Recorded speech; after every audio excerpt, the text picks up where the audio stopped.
আলহামদুলিল্লাহি ওয়াহদা ওয়াসসালাতু ওয়াসসালামু আলা মান লা নাবিয়্যা বা'দা ওয়া বা'দ। সম্মানিত দর্শক, আমরা বিভিন্ন সময়ে কারণে অকারণে কসম খেয়ে থাকি। আমরা অনেক সময় মায়ের নামে কসম খাই, বাবার নামে কসম খাই, বিদ্যার কসম খাই।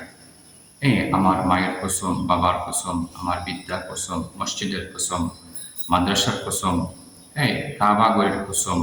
এইভাবে বিভিন্ন জিনিসের নামে আমরা কসম খাই। আসলে এইভাবে আল্লাহ ছাড়া, আল্লাহর নাম ছাড়া বা আল্লাহর সিফত ছাড়া অন্য কোনো কিছুর নামে কসম খাওয়া শিরিক। যেমন সুনানে আবু দাউদ, তিরমিজি, মিশকাতের 3419 নম্বর হাদিস, অন্যান্য হাদিসের মধ্যে এসেছে, আল্লাহ রসুল বলেন, মান হালাফা বিগাইরিল্লাহি ফাকাদ আশরাকা।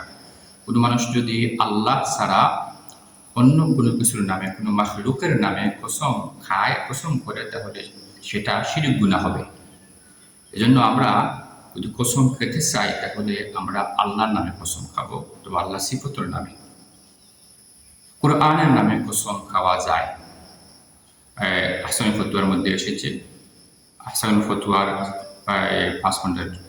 488 নম্বর পৃষ্ঠা এবং বিন বাজ রাহমাতুল্লাহ আলাইহি ফতোয়ার মধ্যে এসেছে যে কোরআনের নামে কসম খাইলে সেটা কসম হয়ে যাবে, কারণ কোরআন হলো আল্লাহর কালাম, এটা আল্লাহর একটা সিফত।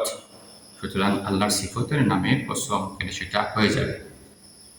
দ্বিতীয় কথা হলো, কোনো মানুষ যদি কসম খায়, তাহলে তার সেই কসমের বিষয়টা, যে বিষয়ে কসম খেয়েছে, সেটা রক্ষা করতে হবে।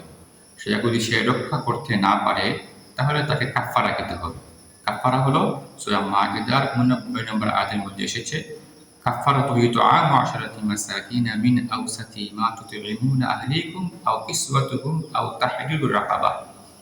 কসমের কাফফারা হলো 10 জন মিসকিনকে সে খাবার খাওয়াতে হবে 2 বেলা, অথবা 10 জন গরিবকে সে কাপড় দিতে হবে, অথবা লাগাতার 3 দিন। যদি এই উভয়টা আদায় করতে না পারে, তাহলে তাকে লাগাতার 3 দিন রোজা রাখতে হবে। এটা হলো কসমের কাফফারা।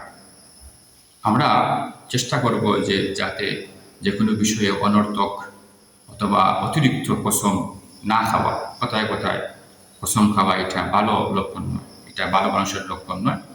আমরা যাতে এই কথায় কথায় বিনা কারণে অনর্থক কসম না খাই, আল্লাহ যেন আমাদেরকে তৌফিক দান করে।